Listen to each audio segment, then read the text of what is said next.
Balanço Geral. Entrevista. Às 17 horas e 28 minutos, no nosso final da tarde aqui no programa Balanço Geral, a gente traz uma entrevista hoje com a psicóloga Rayane Salles, ela que já começou trazendo alguns casos há uns dias atrás aqui no nosso programa, e hoje a gente vai falar um pouco sobre relacionamento e também outros detalhes. Se você quiser participar, para tirar a sua dúvida, o telefone é o 3271-1155 aqui da Guarabira FM. E ela já está aqui nos estúdios, na tela da Guarabira FM. A gente dá o boa tarde para ela. Boa tarde, Rayane. Boa tarde a todo mundo, né? Vamos falar desse tema que tá aí bem fresquinho ainda, né? Já que foi no sábado. Dia dos namorados, né? Dia dos namorados, né? Então, vamos falar dessa pauta, né? Dos relacionamentos e, em específico, talvez da falta de comunicação de alguns relacionamentos, né? Será que o Dia dos Namorados foi bom para todo mundo? Será? Então, né? Será que teve alguma briga, alguma picuinha, problema de relacionamento? Qual um dos maiores problemas hoje que os casais têm? Seja no namoro, seja no casamento, no noivado, é a falta de diálogo? Muito provavelmente, porque com o diálogo, né, a gente consegue identificar todos os problemas que possam vir a existir, né, estabelecendo as expectativas que cada um tem um com o outro e também solucionando, né, ajudando, até porque um relacionamento tem que ser feito pelas duas partes, sempre lembrando disso. Então não adianta você criar suas expectativas e elas estarem desligadas da expectativa do outro. A gente fala em criar expectativa. A gente sempre espera um pouco mais do outro. Talvez é um sonho que remete a nós mesmos, o que a gente quer, aquele desejo. Mas será que isso a gente está respeitando os limites do próximo? Será? E também será que a gente está respeitando os nossos próprios limites, né? Nessa relação, porque a gente fala muito do outro, mas acaba, como você falando, esperando, né, dele e não levando em consideração que a gente está fazendo o nosso papel nesse relacionamento. Tem que ser bem equilibrado para não ficar pesando tanto de um lado, da expectativa do outro não ser aceita, porque você não sabe, porque não houve essa comunicação, e também da sua, de você ficar naquela expectativa ilusória. Então, essa dificuldade da comunicação, ela não se dá apenas nessas metas que podem ser estabelecidas. Ela se dá também nas atividades diárias básicas, né? Como uma falta de diálogo, sobre coisas básicas, sobre coisas que deveriam ser feitas, deveriam ser juntinhas, né, feitas uma com o outro, e aí acabam que vão empurrando com a barriga, de alguma forma. Vão adiando essa comunicação um com o outro, até chegar um momento que não é mais possível ter um diálogo funcional. A gente pode até ver isso como uma consequência muito da pandemia, que a gente viu muitos casais se separando nesse tempo de isolamento. Por quê? Muito provavelmente pelo convívio.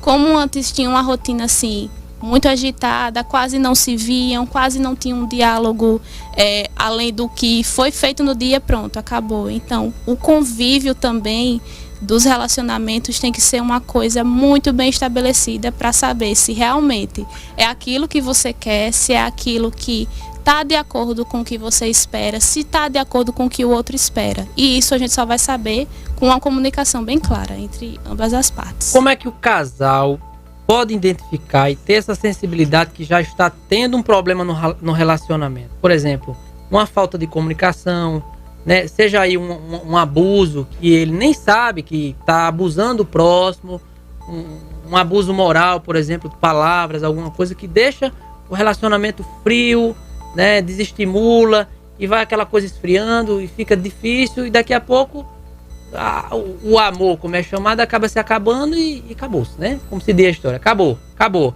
Mas acabou por quê?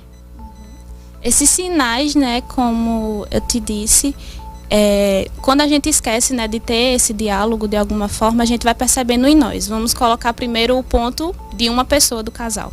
Então, essa pessoa vai começar a perceber que o relacionamento está vindo como um peso. Não está vindo mais com aquela sensação de que eu estou tendo mais coisas positivas do que negativas. Porque, inevitavelmente, vão ter dificuldades em relações. E não só em relacionamentos afetivos, né? Relacionamentos com amizade, relacionamentos com a família. Então, vai ter dificuldade. Mas daí, o que é que a gente tem que se propor? Essa dificuldade é uma coisa possível de ser solucionada? Eu estou disposta a enfrentar essa solução? O outro está disposto? Então, ver, né, esses sinais que está dando em mim para depois abrir espaço e saber do outro. Como é que você está sentindo em relação a isso? É uma coisa que só eu estou percebendo? Ou você também está notando essa frieza, essa dificuldade da gente se relacionar, essa falta de relaxamento entre nós dois de alguma forma? Você falou em responsabilidade afetiva. Será que a gente pode elencar algumas, por exemplo, seja dentro de casa, seja pessoal, no vínculo afetivo? Pronto. Responsabilidade afetiva, né? Antes de entrar mesmo, queria explicar um pouquinho que às vezes a gente acaba pensando que a responsabilidade é a reciprocidade afetiva e não são sinônimos, porque a reciprocidade... Achando que é só aquela coisa de não trair, né?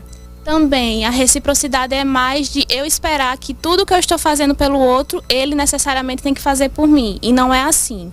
A responsabilidade, como eu falei, está muito atrelado com o que eu estou esperando do outro. Então, quando eu consigo comunicar para o outro o que eu estou esperando para ele e ele vê, não, eu não estou disposto a dar isso. Ele dando esse retorno, ele está sendo responsável afetivo. É duro a gente às vezes escutar uma coisa que a gente não está preparado, que a gente não imaginava que era daquela maneira, mas isso é uma responsabilidade de uma maneira geral. Então, se ele disse, por exemplo, que as tuas expectativas não estavam atreladas com a dele de alguma maneira, e se é possível vocês fazerem um equilíbrio em relação a isso, a comunicação vai entrar nesse momento. Mas se for uma coisa assim, que é muito difícil de cada um querer, né, abdicar de alguma coisa, porque em relações a gente abdica de alguma coisa, mas tem coisas que são negociáveis e coisas que são inegociáveis em relacionamento de acordo com seus valores, com os seus princípios. E a responsabilidade, ela vai entrar neste momento, né? A gente já entende que não é a questão do ser recíproco, é a gente ser responsável com o que está dentro de mim, como relacionamento comigo mesmo, para depois ter um relacionamento com o outro de alguma forma. Quais são os principais problemas que os casais sofrem hoje, por exemplo? A gente tem uma realidade hoje muito diferente de antigamente. Hoje a gente tem rede social, meio de comunicação. Muitas vezes isso acaba atrapalhando o relacionamento. A exposição um do outro, seja numa rede social, seja com ciúme.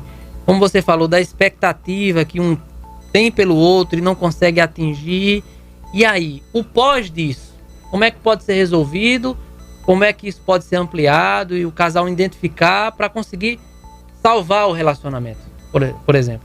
Pronto, primeiro saber se cada um dos dois está disposto a tentar salvar esse relacionamento, porque se tiver só um disposto a isso, realmente vai ser muito complicado, vai acabar que você vai estar pegando a parte do outro, né, que deveria ser uma coisa conjunta. Então, se realmente for uma coisa que o outro não queira, você vê que tá difícil, que tá sendo uma busca só tua, é bom repensar no sentido de ver os pontos positivos e negativos de estar nesse relacionamento ainda. Colocar mesmo no papel, se for necessário. Eu tenho pontos positivos estando assim e tenho muito mais pontos negativos estando assim. Então, por mais doloroso que seja, será que realmente é o momento da gente continuar com isso? Dá para identificar o limite um do outro? Por exemplo, um gosta de uma coisa, mas o outro não gosta. A mulher pode dizer, meu marido gosta de bola, né? E a minha mulher gosta de novela, de estar muito no celular, às vezes não me dá atenção, enfim. Onde isso pode chegar, por exemplo? Como é que o casal pode trabalhar isso? Porque a gente vê que isso é um dos problemas que existe muito hoje em dia, né?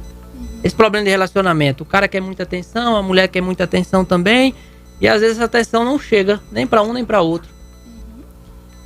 Novamente voltando àquela questão do que é que o outro está esperando. Se, por exemplo, você é uma pessoa que está esperando muito a atenção da tua companheira, de alguma forma, mas ela não está sabendo que você está esperando essa atenção, porque você não conseguiu, de alguma maneira, por conta das tuas questões, porque também tem isso, a nossa dificuldade de expressar aquilo que a gente está sentindo. Às vezes não dá nem para saber o que realmente está sentindo, quem dirá colocar para fora e passar para outra pessoa.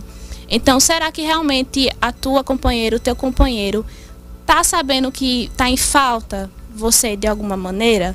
Tá sabendo que você tá precisando mais de atenção de alguma forma? Então, o primeiro ponto a se pensar é isso. Você acha que você tá realmente conseguindo passar aquilo para o outro que você imagina. Se não, aí é a horinha de repensar. Por mais difícil que seja a questão da gente se sentir vulnerável em colocar aquilo que estamos pensando, o que estamos sentindo com o outro, mas é necessário para as relações elas se darem bem de uma maneira geral, em todas as suas relações. Então, se sentir vulnerável nesse sentido de você colocar o que está sentindo é a principal chave, porque aí se tiver faltando para a pessoa e você, depois que ouvir, né, imaginar, não, eu não estava vendo dessa forma, mas como é que eu posso tentar melhorar essa situação? O que é que você me traz como sugestão? Qual é a mudança de comportamento que você imagina que possa ser benéfico para o nosso relacionamento? E aí, depois que ele falar, você vê. Tá, isso aqui dá para eu fazer, mas isso aqui não dá. Dá pra gente trocar isso por alguma outra coisa que seja mais funcional para ambos? É a base do relacionamento, como eu tô falando, é a comunicação. Não, se não existe diálogo, não existe um relacionamento. Pode existir um namoro, pode existir um matrimônio, mas se não existir a comunicação, não existe o casal, não vai haver aquela troca. Vamos lá, a gente falou sobre essas questões de comunicação dentro do relacionamento, mas existem pessoas que têm dificuldade de se relacionar. Existem pessoas que namoram com uma pessoa, namoram com outra, aí sai escolhendo, aí acha que o defeito são as outras pessoas, mas não consegue enxergar que o problema pode ser ela, né? Ela já trocou tanto de namorado, de ficante, mas pode ser um problema dela, né? Aí a gente entra em outro ponto, a gente entra na questão do autoconhecimento. Porque para a gente se relacionar com outra pessoa, primeiro tem que saber se relacionar conosco mesmo, né? Que é o nosso relacionamento principal. A gente tem que ser prioridade na nossa vida. Então, se a gente não entende o que é que está passando aqui por dentro, então a gente vai cobrar coisas dos outros que não coloca no nosso relacionamento conosco. Então, a gente não vai ter, digamos, uma autenticidade mesmo de cobrar aquilo que a gente não está colocando para fora. Então, antes mesmo de você conseguir ingressar em uma relação, tentar entender o que é que está passando aí por dentro, o que é que talvez está te impedindo. Você teve outras relações que foram traumatizantes para você de alguma maneira? Se sim, o que é que aconteceu naquelas relações que você não quer de maneira nenhuma botar em outra relação? Trabalhar primeiro esses traumas e aí sim conseguir tentar, né? Sempre nessa palavra, tentar ser um pouquinho melhor a cada dia, e isso também nos relacionamentos. E também tem aquela questão que eu falei, a dificuldade de se expressar, que algumas pessoas têm. Algumas pessoas têm muita vontade uma trava, um bloqueio, né? Exato, muita vontade de chegar em uma barreira que impede você falar para outra pessoa que você acaba sentindo. Também aí vai acumulando. Chegar assim em uma situação social, vamos imaginar que a gente não está numa pandemia, chegar em uma festa, se atrai por uma pessoa e não consegue de maneira nenhuma chegar lá para dizer até um boa noite. Tem esse entrave. Então é necessário também trabalhar a questão da habilidade social da pessoa, dela conseguir se desenvolver melhor, do que ela deseja falar, do que ela está pensando, para aí sim ela começar também um novo relacionamento e não ficar esperando também sempre do outro, porque acaba que a insegurança faz isso e talvez não chegue, né? Porque o outro não vai saber que você está interessado nele se você não chegar para dizer, né? A gente está falando de relacionamentos, mas questões de insegurança acabam afetando muitas outras coisas, né? Vem ansiedade, além de problema com relacionamento, pode ter problemas no trabalho, pode ter problemas de alimentação, ansiedade, a pessoa acaba comendo muito, o jogo, enfim. Muitos temas que a gente pode trazer aqui hoje, mas como a gente está focando na parte de relacionamento, eu queria saber agora, essas pessoas, por exemplo, que não conseguem admitir, como a gente pode dizer, dar espaço para o outro, né? A gente conhece muitos relacionamentos abusivos no qual o homem ainda tem aquela imaginação que a mulher que tem que fazer tudo dentro de casa. Ele não tem dever de nada. Só quem faz é a mulher. O homem, ele só presta para trabalhar e a mulher para cuidar de casa. Isso é um tipo de abuso constante ainda na nossa sociedade, e não só de pessoas mais velhas, né? Porque a gente vê que a população está evoluindo de certa forma, mas existe ainda essa má conduta cultural ainda no nosso meio presente, né? E daí, primeiro, vou colocar o exemplo que você falou, tá? De homens se relacionando com mulheres, né? Homens abusivos, de alguma forma. Então, primeiro, quando homens e mulheres, né? Que existe também, né? Sim, com certeza. Primeiro, a pessoa que está no relacionamento, que está sendo a vítima do abuso, se ela realmente não conseguir identificar aqueles sinais, ela muito provavelmente vai continuar naquele relacionamento, principalmente se forem sinais sutis, vamos dizer assim, de alguma maneira. Ela vai continuar nesse relacionamento por achar que é normal, que é natural, que acontece, que ele está protegendo ela. Muito a gente vê isso em relação aos ciúmes, o ciúmes excessivo, que isso vem da questão da insegurança que você falou. Tem uma insegurança por trás dessa pessoa que tem o ciúme excessivo. E aí ela precisa trabalhar, e a pessoa que está sofrendo, está sendo a vítima desse ciúme excessivo, também precisa trabalhar por conta do trauma que o outro está instalando nela. Então acaba que é um ciclo vicioso nisso mesmo. Uma pessoa que não foi bem trabalhada vai gerando novos traumas e uma pessoa que está vulnerável de alguma maneira. Dá para identificar esses abusos? Porque tem muita gente que se acostuma, né? Às vezes vem de uma relação de pais que já teve muita confusão, muito conflito. Às vezes acaba gerando para os filhos essa mesma sensação, essa sensação que aquilo é normal, acaba caindo num relacionamento e foi a mesma coisa do que viveu com os pais, né? De conflitos, separação, briga, abusos. Tem como identificar isso? Essa pessoa, como é que ela pode chegar? A importância do psicólogo nesse momento para ajudar os casais, essas pessoas que têm esse tipo de conflito. A primeira coisa, se você não se sente confortável no relacionamento, não quer dizer que seja abusivo, mas quer dizer que tem alguma coisa errada aí. Então já é um sinalzinho para a gente ficar alerta. Isso pode começar com um diálogo em casa mesmo, né? Exato. Se você perceber esse desconforto e tiver a oportunidade de abrir espaço com o teu companheiro, com a tua companheira, de falar o que está te incomodando. Aí, se vê uma mudança, continua nesse processo. Se não vê uma mudança, e aí você começar a perceber outros sinais, como, por exemplo, uma pessoa que acaba se estressando com muita facilidade com coisas mínimas, vamos dizer assim. Uma pessoa, como eu já falei, tem um ciúme excessivo, que não tem base na realidade de estar com esse ciúme. Fica alerta.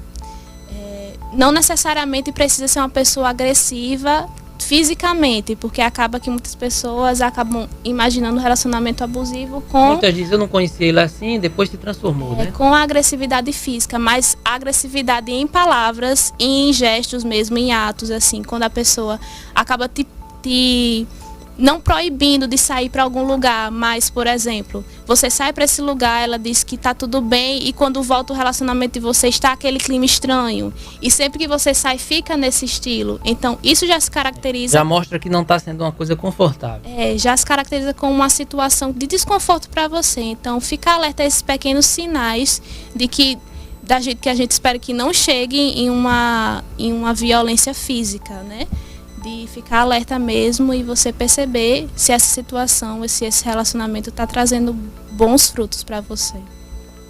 Bom, estamos entrevistando, agora são 17 horas e 46 minutos, a psicóloga Rayane Salles, né? Ela atende também, está atendendo presencialmente atualmente lá no Espaço Luz, né? E também remoto, né? Remotamente. Online, assim, na pandemia. Foi importante, né? Essa questão do online, porque muita gente de fora e às vezes não queria ir para o consultório com vergonha, tímido. Ele hoje consegue ter mais liberdade dentro da sua casa, da sua sala fechada, né? No seu próprio divã pessoal, que a gente pode dizer, até relaxar mais um pouco, né? Com esse trabalho. Você ter o seu lugarzinho, né? Que você se sente acolhido e trazer mais autocuidado para esse espaço. Rayane, falando em autocuidado, por exemplo, vamos falar agora mais pessoalmente de cada um. A gente sabe que a gente está vivendo nesse momento de Covid um estresse muito forte. A gente ontem entrevistava o advogado Neto Gouveia, ele falando sobre esse estresse da Covid, né? Pode ter briga de trânsito, briga de vizinho, qualquer coisa a pessoa acaba explodindo, né? Como é que está o trabalho dos psicólogos hoje, de modo geral, para tentar combater? Porque foi uma coisa muito nova, pegou todo mundo de surpresa, a gente sabe disso, mas vocês já tinham, por exemplo, ganhos de causa, né? Estudados, casos relacionados, tal, estresse. Muita gente hoje tem medo de procurar um psicólogo, tem medo de procurar um psiquiatra, né? Às vezes vai procurar um médico que acha que vai ter um comprimido para tudo na vida. É um comprimido para cabelo, é um comprimido para respirar, é um comprimido para todo tipo de coisa. Mas nós temos sistemas de defesa, nós temos sistemas próprios que podem nos auxiliar a gente melhorar, ser pessoas melhores e fazer o nosso próprio medicamento da vida, né? A questão da gente trabalhar os nossos pensamentos. Que o pensamento, ele adoece, mas ele também cura de alguma forma. Então, quando vem muito, a gente está percebendo muito agora a questão dos pensamentos muito acelerados na pandemia. Isso causa estresse, causa muita ansiedade.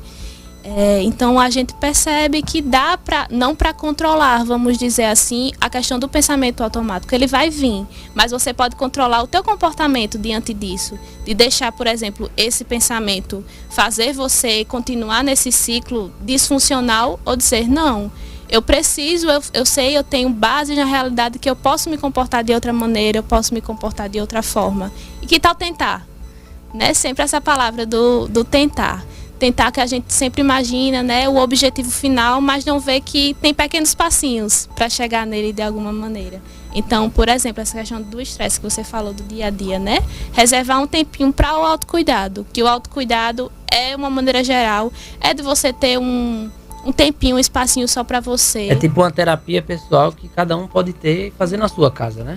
E também, se você tiver a oportunidade, é muito importante fazer um tratamento terapêutico, porque é muito bom a gente ter um momento de fazer, as meninas já fazer um skincare, fazer um dia de spa day, os rapazes ter um dia que você toma uma cervejinha, fica feliz e tal, as meninas também que tomam uma cervejinha.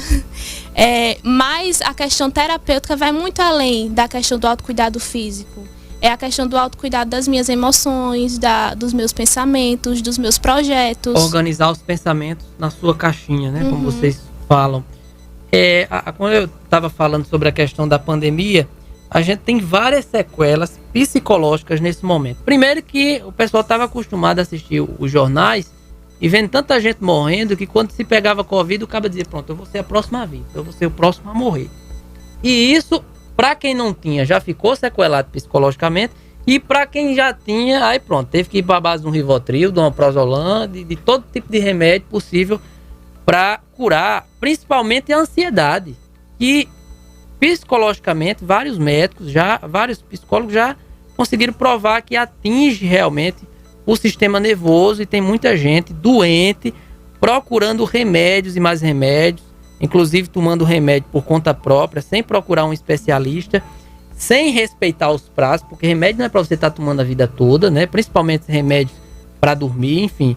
Então tem que ter um acompanhamento, um profissional da área, né? Para fazer esse acompanhamento, estudar, profissional como psicólogo estudou 4 anos na universidade para entender esses pensamentos, tem ganho de causa para falar sobre isso, né, Raiane? É muito importante, você falou agora, tirando um pouquinho mais da psicologia, mais da psiquiatria, que é a questão da medicação. Às vezes até você tem um acompanhamento, mas aí se sente um pouquinho melhor e para a medicação sem fazer o retorno com o psiquiatra. Sem fazer o desmame, muitas vezes, sem fazer o né? desmame. Então pode ter uma recaída muito forte também. E se você também não tiver acompanhamento psicológico, você não vai saber lidar com essas mudanças que o teu corpo biológico já fez, e também acompanhar, né, a tua mente. Vai acompanhando o corpo e a mente. Então tem que ser um trabalhinho muito conjuntinho, que faça muito sentido entre um e outro. Alguns casos precisam de uma medicação, mas em muitos casos a gente consegue trabalhar a questão dos pensamentos, das emoções com a psicoterapia. Bom, aqui não é uma consulta, mas a gente pode dar algumas dicas também para a população que está passando por problemas parecidos. Em casa mesmo, se você puder, se você tiver vergonha, o interessante é que você procure um profissional da área para acompanhar o seu caso. Mas existe aqueles casos que existe ainda que a pessoa realmente não quer ir, né? Que não reconhece, que acha que isso é besteira, e esse negócio se resolve com chá, com remédio para dormir, daqui a pouco acorda e tá tudo bem, mas não é assim. Quais são as principais tarefas que a população, a gente vive numa população muito doente, ela deve fazer, ela deve se prevenir para ela estar melhor consigo, melhor com a família? Porque a gente, como você disse, muitos problemas que a população tem hoje, psicológicos, é porque a gente vive numa vida de estresse, não faz uma caminhada, não tem uma alimentação bacana, e isso vai causando uma bola de neve e o nosso organismo responde a tudo que a gente faz, né? Acredito que o principal start disso tudo é reservar um tempo para si. Porque nesse tempo vai ter a questão do autocuidado, como eu falei, físico, e também das reflexões. O que é que pode acontecer, né? Você refletir sobre o que está passando na tua vida, naquele momento, ver as possibilidades de mudança de alguma forma. Isso aí já pode começar num processo de você começar a se cuidar, de alguma maneira. E aí, se você vê nessas mudanças que for preciso um auxílio de alguma outra pessoa, aí você procura um auxílio de um profissional, se for necessário e possível a ti. Mas reservando um tempo assim do dia só para você, para manter pelo menos um equilíbrio de um horário do dia, você ter o teu momento de relaxamento. Mas tem aquelas pessoas também que não tem como relaxar, né? É papagaio, periquito, cachorro, menino correndo dentro de casa. Mas é importante ele ter esse tempinho, fazer uma caminhada. Às vezes até numa caminhada sozinho, né? Escutando a própria mente, e ali ele vai trabalhando também outras questões. A gente tem ouvinte pelo 3271-1155. Alô, boa tarde. Boa tarde. Essa médica aí falou no caso agora. Eu tenho uma filha que em 2019 ela ficou com depressão. Aí foi o médico, foi acompanhado, tal, tomou remédio. Aí é que nem ela falou, deixou por conta própria, não procurou mais um médico pra falar tudo, né? Tal. Aí quando ela agora voltou tudo de novo, meu filho. Pense numa agonia, pense numa perreira. Eu, como mãe, né, estou passando. Ela mora longe de mim, mas a semana passada mesmo ela mora longe, nós moramos no sítio, longe, perto, mas para eu chegar até lá, termina sendo longe. Aí, quinta-feira, ficou lá nas agonias, deu uma recaída nela lá, e foi aquele corre-corre, aquilo tudo, aí foi para um psiquiatra sexta-feira. Aí o psiquiatra disse que além da depressão agora vem a ansiedade. E é isso. Tenha uma boa tarde. Obrigado, mãe, pelo seu relato. É uma das principais problemáticas hoje, que é a ansiedade, né? O pessoal fala muito na depressão, mas eu acho que é a primeira doença que acaba chegando para muita gente é a ansiedade, que é o que vem causando muitos problemas, né? Ansiedade para você comer, ansiedade para tudo. E aí é um problema sério. Rayane, é um caso a se tratar, né? E aí você vê que deixou os remédios, mas tem que ter um acompanhamento. Nesse caso, eu acho que com um psicólogo e um psiquiatra, né? Com certeza, porque, como eu te disse, às vezes na mudança hormonal ou orgânica, ela conseguiu a mudança e aí interrompeu de uma maneira muito abrupta, sem um acompanhamento adequado, e aí também a mente não acompanhou essa mudança provavelmente, né, não acompanhou, porque eu também não posso falar, né, com propriedade, porque eu não conheço o caso, mas é isso, da importância mesmo da gente ter atrelado em si do compromisso. Tive um compromisso de fazer esse tratamento, de ir até o fim com as pessoas responsáveis com isso. Converse com a sua filha, porque tem cura. Várias questões tem a cura. Cura da alma, a gente vai conseguir chegar lá. A gente tem mais um ouvinte. Alô, boa tarde. Boa tarde. Quem fala é a Vanice do Mutirão. Pode falar, Vanice, tá no ar. Eu queria saber o coronavírus, quais são os sintomas do coronavírus, meu amigo, porque eu tô com uma dor na perna, já faz bem 20 dias, com a dor na perna, com dor na perna direita. Dor e a perna inchada, o mocotó inchado. Eu queria saber, que eu fico até pensando que pode ser isso, mas eu não fiz o exame ainda. Queria saber qual é o problema, se você pode me explicar aí no ar, amigo. Inclusive, amigo, você pode ir lá na central da Covid. Aqui em Guarabira a gente tem a central da Covid aberta diariamente para você fazer um acompanhamento.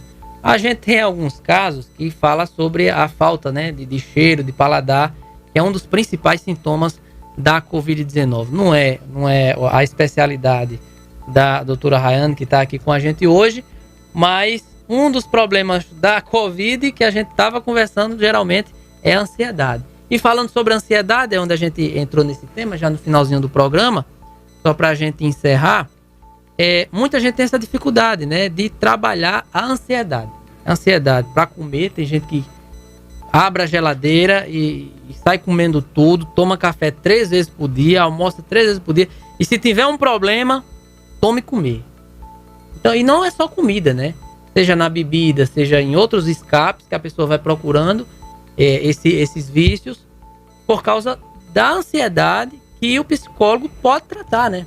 A pessoa com muita força de vontade procurar um profissional da área pode tratar. E muita gente nem sabe que tem ansiedade, né? Mas tem ansiedade, não consegue assumir nem ver, se enxergar que tem ansiedade. Exato. Que às vezes não tem uma pessoa próxima que já teve, por exemplo, para lhe aconselhar de alguma maneira. Então, ficar alerta com esses sintomas, inclusive da questão do Covid, que uma pessoa que tem uma crise de ansiedade se assemelha com essa questão da falta de ar. Então, muitas pessoas ficam com esse receio de estar com Covid e, na verdade, estão com a crise de ansiedade. Então, de ficar alerta, então já aumenta, porque fica pensando que está com Covid, então a ansiedade vem maior, com medo da morte de alguma maneira. Então é isso, a ansiedade é um assunto muito amplo para a gente falar, ela pode estar relacionada com várias coisas, como você disse, de identificar qual é o gatilho que está fazendo para você, no lugar de estar procurando o que está faltando, de ir lá e se alimentar de uma maneira compulsivamente, ou de ir lá e comprar de uma maneira compulsivamente, entender o que é que está faltando aí. Bom, final do programa, muito obrigado pela participação, pela entrevista, foi muito pertinente, a gente depois vai marcar outras, porque tem vários outros temas. Esse tema de ansiedade, dificuldade de relacionamento, né, insegurança, tristeza, isso é uma coisa que incomoda muita gente nesse tempo, né? E o trabalho do psicólogo, ele vem tendo mais destaque, né? Existia um preconceito muito grande antigamente, né? Psicólogo, psiquiatra é só para tratar negócio de doido, mas não. Diz que de doido e louco, cada um tem um pouco. Existe uma frase de um colega meu, de que quem não ficou doido está tomando remédio. E é uma verdade que eu estou vendo, viu? Então é preciso que você se trate e se trate bem. Muito obrigado. Obrigada aqui pelo espaço e mais uma vez, assim, só para alertar. Se cuidem e não tenham, assim, esse preconceito, porque o ato de procurar uma ajuda é um ato de muita coragem. Então, cuidado aí com vocês e se protejam direitinho.